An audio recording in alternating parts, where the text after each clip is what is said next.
This is Professional Launch with Ricot Aladdin, positively connecting the less connected, bridging gaps, and building futures in the community. Professional Launch with Ricot Aladdin. Hello, professionals. My name is Ricot Aladdin, and I'm the founder of Professional Launch and the host of the Professional Launch Show here on WDOI. And my guest today is Travis Wilson, a senior talent acquisition consultant. Welcome to the show, Travis. Yes, thank you.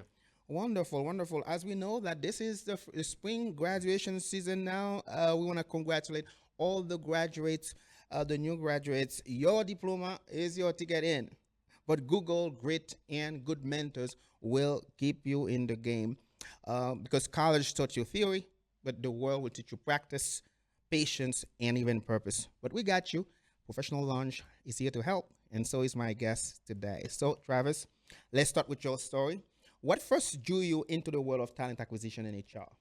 Yeah, so I originally was going to school for business administration with emphasis on marketing.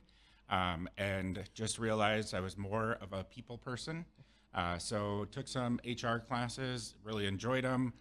Started my career kind of as the entry-level coordinator position. Got to do some just scheduling interviews, kind of just the more admin side of it. And then got to become a talent acquisition specialist. So starting to getting more out into the community, going to colleges, doing some sourcing on different job platforms, and it just really took off. I really enjoyed watching individuals kind of grow in their career and develop and really just see where they wanted to go, what their passions were, and how I could help them get there. So Wonderful, wonderful. I don't know, James, are you getting Travis okay? Because the mic is a little, yeah, can you bring it a little closer, please? Okay, wonderful. Yeah, so, as you know, it is the graduation season. And, one of the things we are trying to do with this show is helping young professionals find a career path. So what is the first thing a new graduate should do today as they are graduating to begin their job search? yeah, so if they're graduating in May here, I'm hoping they've started to do a few things themselves, such as, there's so much out there nowadays, from job fairs to career centers to networking events, community events. There's just so much, and it's really, there's job fairs still that they do within the community as well. So just building those connections is going to be one of the biggest things to land your first job, and just really see what you want out in the community and what you want to go with your career. Oh, wonderful, wonderful. So from a recruiter's perspective, what are some of the common mistakes you see that entry-level candidates make? What are some of the mistakes? Yeah. I would say one of the biggest ones is waiting till the end. So if you're graduating in May here and you've done nothing as far as an internship or research or just even job searching to see what is out there, who's hiring, where you want to be as far as location, what you want to do. If you haven't discovered that, not necessarily that it's a bad thing, but if you've done nothing to land that first job, that would be kind of a concern. There are individuals that I have come across that still have success with that. And it's really, I'm more of a planner, so it hurts my heart to hear if somebody hasn't done anything yet. Yeah. No, so I understand that. So a few things that they can do is, tailoring their resumes and cover letters for the job. How important it is for them to tailor their resume and their cover letter for each job. And can you share a quick example on how they can do that? Yeah. I think it's super important to tailor your resume by the job description.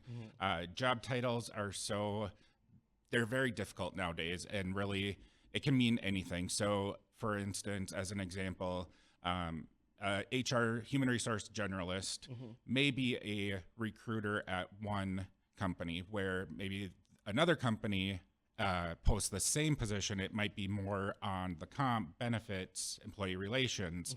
So really digging into not just the job title, but digging into that job description and reading it, reading to see what they're looking for. What are you going to focus on? What if it's something you're interested, and then asking questions if you have questions about the job description.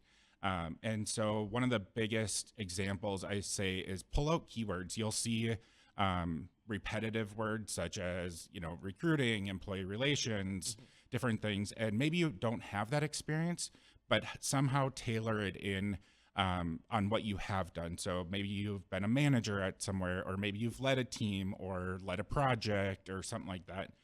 Just pulling that into your resume, cover letter. If you don't have it, a cover letter is a very good resource to kind of introduce that on how you want to get that experience and what you're going to do to achieve that. Yeah. So, in addition to resume and cover letter, one thing we are seeing now is more jobs seekers are getting jobs, through their relationships, right? People that they know in their profession, in their network. So how important it is for them to either begin that building their network in college, or now that they're graduating, that they don't think that it's over, they are done with their degree. How important is it for them to build a strong network? Yeah, I would say extremely important. Start a lot of the career fairs that we go to. I hear freshmen say that they're required. They get credit for going to those career fairs.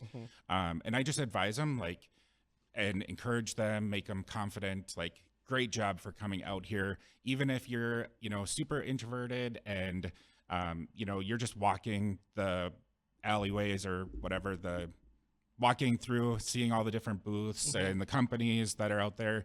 That's step one, really. Going through that, just kind of getting a feel of the atmosphere. Maybe that's step one. If you're more extroverted, I highly encourage go talk to the employers. They will be there. That's what we're there for. We want to make sure that we set you guys up for success, making sure that we can build the connections, get you experience. I know at several of my employers that I've worked at, some will accept freshmen and others won't. But my current employer now, we encourage freshmen. We have several interns that start out as freshmen and return every summer. And so then they get full-time offers with us at the end, as long as everything checks the box and we got the work and all that, which is super exciting. It's a really good career path. So. Wonderful. What about LinkedIn? Is it a must-have, nice to have for new grads? I'm a huge advocate of LinkedIn. I think it's a free tool. It's a free resource. Definitely, I would say use it. When I started out my career in recruiting, I think I had 50 connections maybe. And my boss at the time encouraged our entire team, hey, by our next team meeting, I want you all to add 100. And I added 500. I literally sat there and added anybody that I could hit the connect button with. Yeah. And I got back to that team meeting and they were like, whoa, what did you do? And I was like, hey, the veterinarian, I was in the medical field at the time recruiting, and that veterinarian might know a nurse, might know somebody. So it's really just building that connection. Once you have that connection, you're actually building other connections. So I would say if I had to answer, I would say it's required. Wonderful, wonderful. So one last question before we take a break. What are some of the green flags that make a recent graduate stand out in a pile of resumes? I would say just, the energy, the drive, all those good things that you're going to have, making sure you have that connection, building the connection. We see students at career fairs come to our booth, spring, fall. They keep coming back. And that's showing us that they're truly interested. They're committed. Even if they have other internships already lined up, it's good to keep that other connection, because you don't know where you're going to want to go, where you're going to land necessarily by the time you get to be a senior, and your degree may change. So it's really good just to get those relationships built. Wonderful, wonderful. We're going to take a short break here. When we come back, we're going to talk to Travis about how can students with limited internship experience still show that they are ready for a full-time role. We'll be right back. We are back. Today we have Travis Wilson. He is a senior talent acquisition consultant to talk to those folks who are graduating from college. We want to make sure that they get some tools, some things that they can do to land a job. And so today we are talking about how to land a job after graduation. And Travis, thank you again for being on the show today. Right before we go to break, I was thinking of that question. How can students with limited internship experience still show that they are ready for a full-time role? Yeah, great question. I would say, just showing up, being present, reaching out to companies within your industry, and expressing maybe different groups to be involved in, anything that you've done along those lines, different projects that you've worked on that you've really enjoyed. Still building, again, going back to building that connection, those relationships with individuals within your industry. There's so many resources out there nowadays, from business after hours to job fair or career fairs, anything like that. There's so much out there to really benefit from. Okay. So, when in your experience, have you ever had a candidate who didn't have any experience whatsoever and their resume look somewhat, when it comes to experience, really blank, maybe just adding some projects that they work in school. Yeah. And so do you have an example like that? Yeah. Funny you asked that. I just actually got an email before I came here this morning of an individual, and I love this. He has not had any experience. He's graduating next year, and he wants an internship. A lot of companies already have their interns lined up. And so he had sent me an email and just said, "Hey, this is what I'm looking for. However, I'll do anything." And he flat out said, "I'm desperate." So, but that, like, hey, you're honest, you're being transparent, you're willing to put your foot down, step in, get going. I think that's great. Wonderful, wonderful. So, I always take a few seconds to explain to if anybody who come on the show why we're having this show. It is really designed to help young professionals launch their career and help them find a career path, regardless of whether they are in college or even leaving, just entering college. And so, how does a candidate demonstrate potential when they don't have a long track record? So that's kind of similar to the question that we asked earlier. Yeah. So I would add, work with your career advisors if you're in college. If you're not in college, still reach out to recruiters. I think they're always willing to have a conversation. I know even nowadays they really enforce it into high schools of job shadowing, different things, reaching out. I've gone into schools to do presentations, and really just, again, reaching out, having that conversation. So Wonderful. So what's your advice for those applying to jobs but not hearing back? And so how can they stay encouraged and proactive? Yeah, great question. And I'll admit, I'm probably terrible sometimes at getting back to all candidates. I've gotten better, but it's one of my challenges just because we meet with so many individuals. And so I think it's super important to get back, give them feedback, all those good things, but keep trying, reach out. You're not upsetting us by any means. There's just so many candidates that we talk to.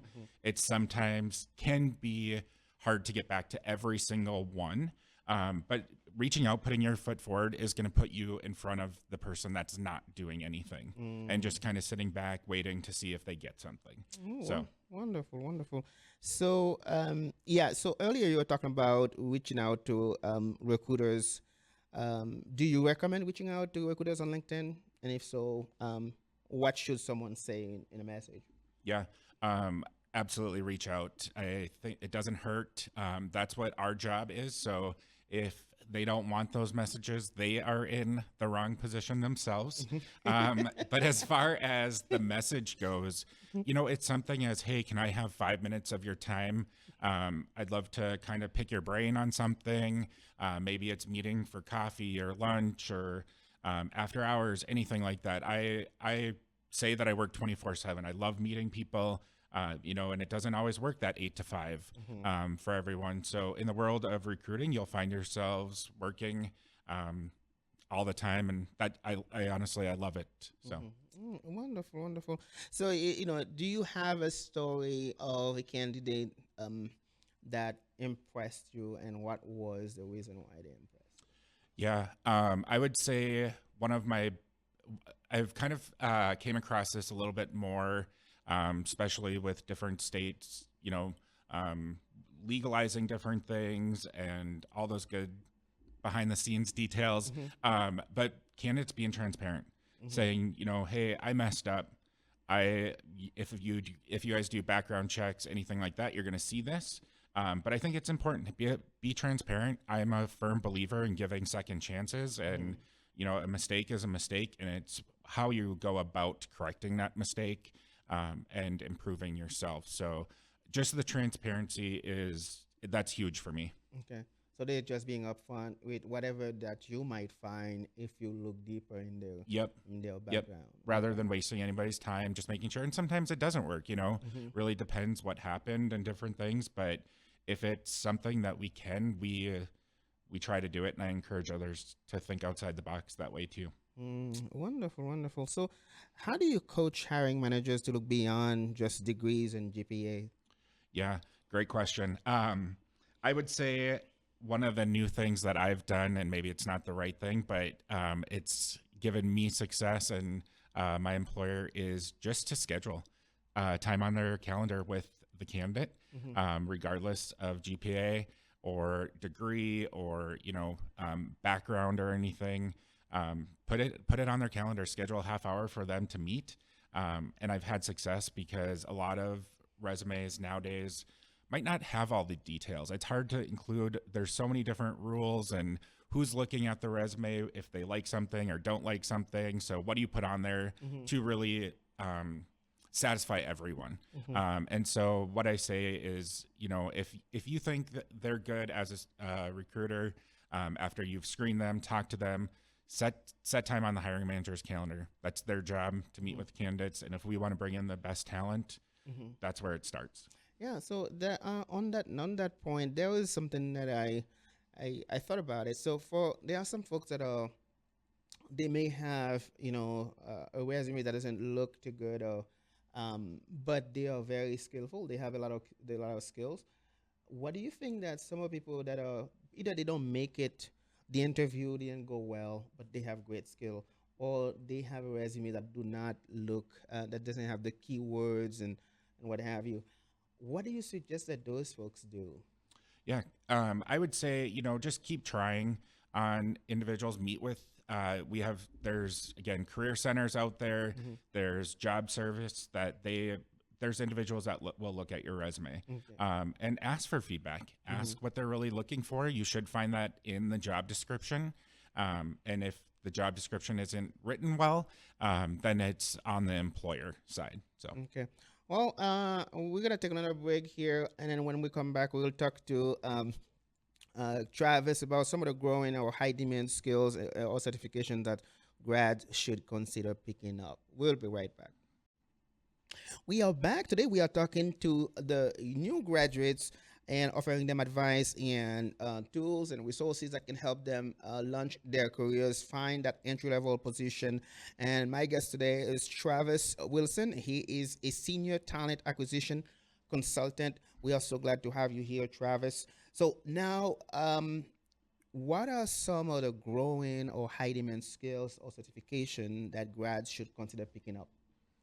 I would say it's really going to be dependent upon the industry they're going to go into. For myself on the engineering side, the engineers have engineer in training licensure or certification that they have, or that they should be advised to take. And it's really, some colleges encourage it where others don't even say anything about it. So such as in my industry, something like that, or, if you're going to go into, just depending what it is, a different trade or something, there's different certification skills to pick up. There's different trainings out there from, those soft skills that you can learn and kind of develop, or even public speaking is such a big thing nowadays too. Yeah. So talking about soft skills, what do you think? What are some of the soft skills that young professionals who are getting into the workforce now should consider? You know, you can encourage them to get on before they or while they are trying to find a career path. Yeah, I would say the communication Mm-hmm. is a big one. Reaching out to all your connections, being open, transparent, really kind of developing a career path. It's Mm-hmm. going to help that. Energy, bringing energy. Not everyone has that energy, but you can do it in other ways, whether you're Mm-hmm. introverted or extroverted. Okay. And so it's just going to be showing your commitment as well. And then the last big one that I think of is just the drive. Mm-hmm. You're going to go, what you've learned in school or other resources or tools that you've used is going to be different than going out to the real workforce. Mm. So having that drive to want to learn, Yeah. to being open to, new ideas. It might not be everything that you love doing on your job description every day, but or outside your job duties. But you know what? That's really going to help you learn, grow, develop into other things as well. So Mm-hmm. you're not always going to love everything you do in a day. Wonderful. And I asked a similar question, I think last year, and to a hiring manager, and then he says that attitude.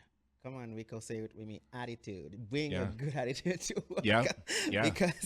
because people with bad attitude sometimes you really can't handle it. You get it's frustrating to have them on your team. So but you've worked across industries. Are there differences in how hiring works between, in engineering versus other corporates as well? Yes, I would definitely say so. From my perspective, or I would say, your engineers, they're going to be more technically, or they're typically more introverted. Mm-hmm. So they're not going to, a lot of them don't have that social media platforms that say, somebody in healthcare or customer service or, different industries that are more outgoing, customer focused, or customer facing, I should say more so. So yes, there's going to be different tools and different things that individuals would use. Okay, wonderful. So what would be one job search strategy that most grads overlook? I would go back to career fairs. Uh-huh. Not everyone attends career fairs, but even if you have a job already lined up, I still encourage go out there, start building those connections. It's so important. I can't stress that enough. Because you never know that if it's going to land into a full-time opportunity as an intern, Mm-hmm. and then if it does land into a full-time, maybe there's other room for growth, or maybe you don't. When I first started my career, I did payroll, and that wasn't. I was like, oh no, I went to school for 4 years, and this is not me. Yeah. And then I got into the talent acquisition world, so Mm. just having that mindset. So what do you think? I know that the career centers are there to help the students, and so it bothers me that sometimes I hear from those folks who were in those career centers that they are not getting the students are not participating in those. Why do you think you went to college? What do you think that is? Oh, I shouldn't admit this. I never went to a career fair, nor did I do an internship. So, big red X on my side. But I would say I think, and I don't place blame on anything, but I think nowadays there's so much more involvement with the colleges Yeah. and encouraging students. Like I said, freshmen, they get credit for going to career fairs, and they get like a little checkbox thing, or they have to take a picture with the recruiter just to show that they went and talked to somebody. I think that's great. Like it really pushes them outside their comfort zone Yeah. and encourages that first step to really find something of what you want to do and building your first connection Yeah. out in the real world. So Yeah. So do you suggest that they go even if they are not looking for a job? absolutely. Okay. Yep. Still building those networking, seeing what other companies are out there too. I mean, there's so many options nowadays, and maybe for instance, I'm in Fargo, so maybe Fargo wasn't for me when I graduated, and so there's other companies that we have. If you go to career fairs, there's people that fly from all around the U.S. to career fairs. So Really? I did not know that. So for those who are graduating not sure what career path to pursue, what is one step they can take to gain some clarity? going back to working with your career advisors, there's different job shadowing tools. I work pretty closely with one of the colleges here in Fargo, NDSU, on students that don't know what they want to do. So even if it's not engineering related, I meet with them and kind of talk about different things that I've experienced. I've been in the financial world, I've been in the healthcare world, I've been now in engineering. I've done retail in my career. So it's really like just the broad circle of what I've been able to do can kind of put a different perspective, similar to what my career advisor did for me. Wonderful, wonderful. So, I know we talked. You are a talent acquisition consultant. Um, I'm curious to know what is a day, what is your day, what does your day look like? My day is A never typical day. Yeah, my day is never the same, and that's one of the big things I love about my job. I obviously have meetings and stuff on my calendar, but you never know when you're gonna come across, like, if I'm sourcing, you never know. Some days you're gonna find that star candidate. Other days you're like, oh, I just spent an hour and I didn't find anybody, or they didn't message me back or accept my invite, or different things where, maybe I'm out in the community one day, or I'm here, different things. So, just being out there. So, All right. So there's a question that I get from from my friend, and he said that he every time he applied for a job, he would write a thank you letter afterwards, but he never get an answer. Is that something that he should stop doing? no, I think that's great. I think thank yous kind of went away for a little bit, but I see them coming back more and more nowadays. It doesn't hurt you. It puts you ahead of that other candidate, shows a little bit more commitment. If they didn't hear that individual on the talent side, it really depends. Maybe they didn't receive the thank you or different things, but you should always follow up. Don't feel like you're, overstepping or anything. It's a great tool. So Have you had a mentor? I have, yes. I've had quite a few actually. Throughout my career, I've had several different supervisors that have now turned into kind of my mentor. If I have something to run past them, Yeah. reach out to them. So Wonderful, because everybody that comes on this show, we want to highlight the importance of mentorship, because we are creating a mentoring platform to connect college students with experienced mentors in the community. And so far, everybody that I meet, they have a relationship, a mentoring relationship.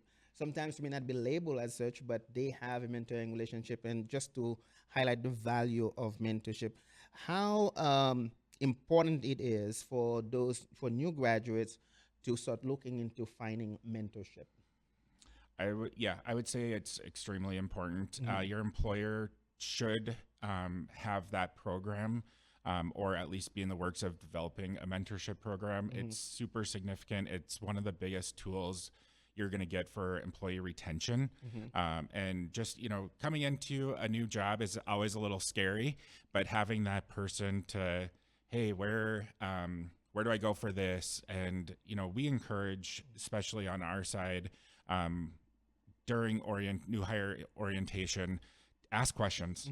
Like, that's one of the biggest advices. When I do orientation for new hires, I probably say ask questions at least 10 times just in my couple hour session that I do with all new hires in the morning. Wonderful, wonderful. So, is there, in your experience, you have been a talent acquisition consultant for how long now? I think around like 12 years, 12 years. Okay. 11, 12 So, years. is there any? Do you have any surprise when it comes to people looking for a job? Is there anything that surprised you that you would like to share? Ooh, you're always going to meet new people. It's different personalities. Maybe you're going to come across that really smart person where, they just talk over your head. You don't even know what they're saying. And then you're going to have the individuals, especially like at career fairs, like I said, I talk to freshmen. They're shaking, they're sweating, they're nervous. And some of them, I just want to like give them a hug and be like, it's okay. That's what we're here for you. Like, we want to help you and get that developed, just that comfort. All right. So we're going to take another break here. When we come back, James, are we ready for a break? All right. We're going to take a break here. When we come back, I know outside of work, you are pretty big on family. So we'll talk a little bit about that. We'll be right back. We are back. Today we have Travis Wilson here with us to talk to those who are graduating this spring. And we want to, tell them congratulations on the hard work for the last 4 years, 2 years, how many years it took them to complete their degree. But now the real learning began because, the real world learning began. And so we do congratulate them for their hard work. Now, before we go into advice for young professionals, before what they can do to before they accept their first job, you are outside of work. You are pretty big on family. How can new professionals build healthy boundaries early in their careers? Yeah, I would start with setting expectations with yourself, your family. It works different for every family. Yeah. I know some positions travel quite a bit. Where others don't. So really setting those boundaries, having that open communication with your family to know if, traveling is a job that you can take on. Yeah. Learning that ahead of time is really going to be helpful. I have 3 young kids myself. So 4 twins that are 4 and then another boy that's 2. So the twins are starting to get into sports and swimming and all the different things. And, it's throughout the week too. So making sure that you pick an employer and a boss that's going to promote that flexibility, allow the flexibility and encourage flexibility is super important to make that work. Wonderful, wonderful. So as you know, this organization, this show, is about helping young professionals. And the last few questions about advice on how they can best find a career path, how they can navigate their careers. So what one piece of advice you wish every young professionals could hear before they accept their first role? I would say career pathing and wanting to be, there's so many individuals nowadays that want to be promoted. That's one of the biggest things I hear as new grads when they're looking for their first opportunity. It's not salary or what their offer is anymore. It's the career growth that they have within that company. So that's what they're looking for. And as an employer, you can really have a career pathing document available to them so that they can see, hey, I'm a talent acquisition specialist 1, how do I get to a 2? Or maybe you want to become a manager, or going outside maybe into that engineering world. Maybe you're an engineer and want to take on clients, so you're going to become a client manager or project manager. And just having having that mindset. But the biggest thing I encourage there is it's a two-way street. So it's not just up to your supervisor to have those conversations with employees. It's also the employee that's encouraged to have the conversation with the supervisor. I have quite a few friends that reach out to me just knowing that I'm in HR and ask, hey, I don't want to put my supervisor in an uncomfortable position, or showing that I'm looking elsewhere because maybe we don't have internal opportunities. it's not that way. Really just reaching out, having that two-way conversation on where you want to go, what you want to do, what your passion is. Wonderful, wonderful. Because in the reason why I ask this question is because a lot of young people who are graduating thinks that after college they're gonna get that big manager role, and they're gonna go, that pays maybe $100,000. If you have, your dad or your uncle that has a big company, maybe that's possible. Yeah. But sometimes after college, most of the time after college, you might have to take the very lowest level position possible and then work your way up. And so, if you are able to discuss this at the beginning of the, of the process, that might serve you well. Yeah. Because it's you are dreaming if you think that is, once you get a little piece of paper that says you've been to school for 4 years, you're just gonna get like, manager, executive position. That sometimes, most of the time, doesn't happen. Yep. Right. So, is there anything that you think could help the young professionals that I didn't ask about? Is there anything that you think that could help them I didn't ask about? Yeah, I think you covered quite a bit of it. Again, I just reiterate, just going back, developing those relationships in the community, reaching out. It's never too early to start looking for a job. I have individuals that I already have like reminders on my calendar that want to relocate in 2026. So I put a reminder, hey, like I know that they might be waiting for a significant other or their spouse or whatever to graduate themselves. So they're not ready to relocate, but they know they don't want to stay there. So one individual may be looking for jobs already. So, and that's the thing too, employers have that, the ability, some employers have the ability to allow remote work or telecommuting.